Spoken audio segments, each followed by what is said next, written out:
খেতে ভালোবাসি বলে মা আমাকে বলল, তাহলে আজ তাহলে চলে আয়, আজ কিন্তু এখানে একটা কাকা অনেক আম পেড়েছে গাছের থেকে, সেই আমটা নিয়ে যাস আর দুপুরবেলা খাওয়া দাওয়া করে নয় চলে যাস। যেহেতু আমি ছিলাম অনেক দিন বাবার বাড়িতে, তার জন্য আর কিন্তু থাকবো না বলেছি মাকে আগে থাকতেই। আর বরমশাই নিয়ে এসেছিলো বড় বড় বেশ সিলভার কাপ মাছ। তোমরা এই মাছ কি খেয়েছো? আর এই মাছ খেতে কিন্তু ভীষণ ভালো লাগে, একটু ওজন হলে কিন্তু বেশি স্বাদ লাগে। তো যাই হোক, মা কিন্তু এই মাছগুলো এক এক করে সুন্দর করে কেটে নিচ্ছে, কারণ আঁশ ছাড়াতে কিন্তু অনেকটাই সময় লাগে। আর এই মাছ কিন্তু জ্যান্ত যেহেতু, আর খেতে কিন্তু ভীষণ ভালো লাগবে। আর মা করেছিল একদম পাতলা ঝোল, মশলা অল্প দিয়ে আর ধনেপাতা দিয়ে। আজকেই বলেছিলাম কিন্তু এইভাবেই তুমি রান্না করবে। তো যাই হোক, রান্না তো হয়ে গেল, আর রান্নাটা কিন্তু খুব ভালোই হয়েছিল। তো চলো প্রথম থেকে ভিডিওটা স্টার্ট করি। তো আমি সুস্মিতা, তো আমার চ্যানেলে তোমাদেরকে অনেক অনেক স্বাগত।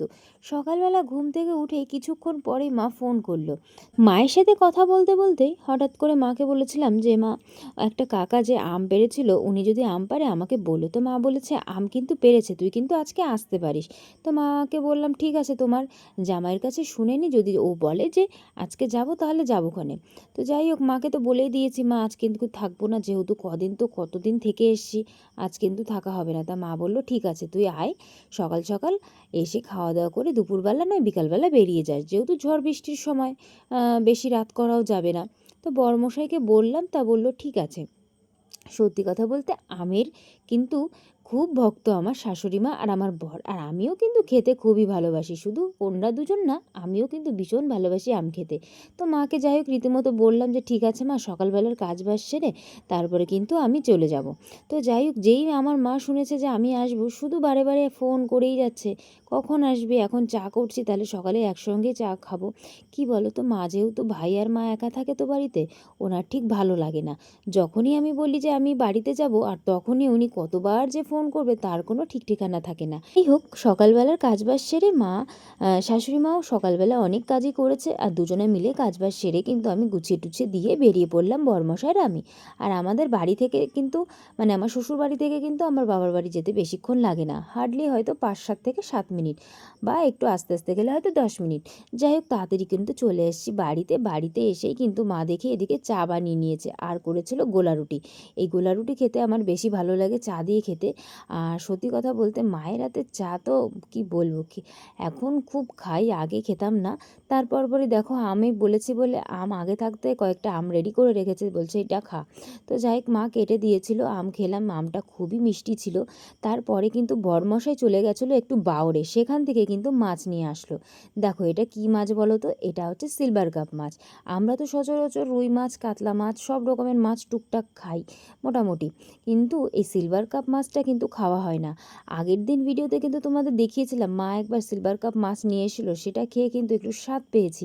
তাই ভাবলাম যে বাওড় থেকে জ্যান্ত মাছ নিয়ে আসলে অবশ্যই ভালো লাগবে রান্না করলে। তাই যাই হোক, বরমশাই আমাদের বাড়ির কাছাকাছি একটা বাওড় আছে, সেখানে গেছিলো সকালবেলা 10:30-11টার দিকে। সেখান থেকে কিন্তু 1-1.5 কেজির দুটো মাছ নিয়ে এসেছিলো। তো সেই মাছ আনার পর কিন্তু আজ রান্না করবে মা, সেটাই একটা আমি নিয়ে যাব আর একটা মা রেখে দেবে। দুটো মাছ তো সম্ভব না খাওয়া, আর মাকে বলেছে তুমি একটা রেখে দাও, আমি একটা নিয়ে যাব। সেইভাবে যাই হোক, মা কিন্তু আঁশটা ছাড়িয়ে নিচ্ছে, আর এই মাছটা কিন্তু বাড়িতে কাটবো না, বড় মাছ। তো মা বলছে চল, আমাদের পাশেই একটা কাকু আছে, উনি মাছ বিক্রি করে, ওনার থেকে কিন্তু কেটে নিয়ে আসবো সুন্দর করে পিস করে, তাহলে ভালো করে আঁশটা ছাড়িয়ে নাও, তাহলে ওনার কাটতে সুবিধা হবে। সেই মতোই কিন্তু মাছ কিন্তু মা ভালো করে বাড়ি থেকেই আঁশগুলো ছাড়িয়ে নিয়েছে। কিন্তু মাকে বলেছিলাম এই মাছ দিয়ে কিন্তু তুমি একদম পাতলা এক ঝোল করবে, তোমার ধনেপাতা দিয়ে। আর ধনেপাতা দিয়ে খেতে কিন্তু খুবই ভালো লাগে এই জ্যান্ত মাছ। দেখো পিসগুলো কি সুন্দর সুন্দর করে কেটেছে। যাই হোক, কিছু মাছ কিন্তু রান্না করবে, আর কিছু মাছ কিন্তু লবণ হলুদ মাখিয়ে ফ্রিজে রেখে দেবে, লবণ হলুদ বলতে একটু হলুদ মাখিয়ে রেখে দেবে। তো যাই হোক, এদিকে কিন্তু মা কিন্তু রান্নার সব কিছু গুছিয়ে নিয়েছে। দেখো মাছগুলো কিন্তু এক এক করে ভেজে নিচ্ছে। তো মা আমাকে বলল এই মাছ কিন্তু তুই যেভাবেই খাবি সবভাবেই ভালো লাগবে। তো যাই হোক, এইদিকে কিন্তু মা মশলা করে দিয়েছে। মাকে বললাম দাও আমি মশলাটা করে দিচ্ছি, মানে মিক্সিতে, হাতে আর বাটিনি, মিক্সিতে করেছি। আর এদিকে দেখো মাছগুলো কিন্তু এক এক করে ভাজা হয়ে গেছে।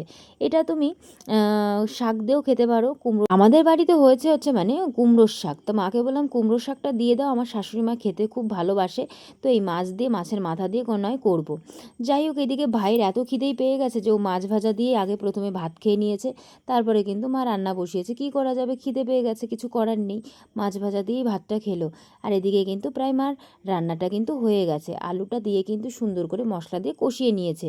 কষানোর পর কিন্তু একটু টমেটো দিয়েছে, আর মশলাতে কিন্তু একটু সামান্য টমেটো কুচি দিলে কিন্তু বেশি স্বাদ হয়। যাই হোক, মাছটা কিন্তু দেখে বেশ ভালো লাগছে, জানি না রান্না করলে কেমন লাগবে।